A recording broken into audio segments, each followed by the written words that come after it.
Hello everyone, this is Just a Dad. Today I'm going to do a review on this digital meat thermometer, model number DT-68. So it's really nice. It's going to turn on as soon as you open it up. So when you take this down here and open it up, it turns on automatically. Make sure you remove this protective film. It does have backlight. You press this button and it turns the backlight on. We've got a minimum and maximum and hold. And we can also change it from Celsius to Fahrenheit. But what I really like about it is it's got the different temperatures that you want your meat to get to when you're cooking. I like that they're right here, very easy to get to. And then it does turn itself off whenever you close it. So here I've got some hot water and it starts to read right away. You can see there's the reading.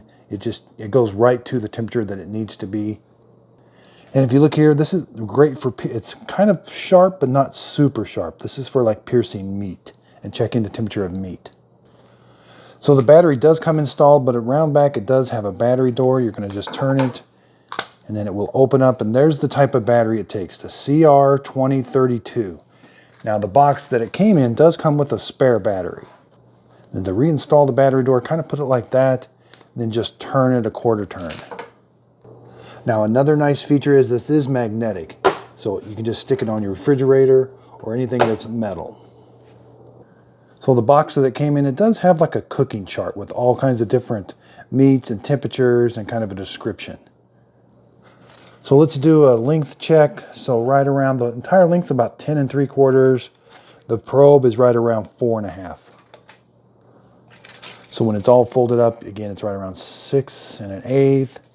Thickness wise, you're looking at about maybe 1/2 inch to 5/8.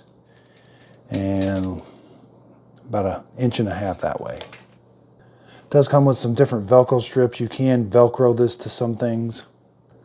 So I hope this video helps. Thanks everybody for watching.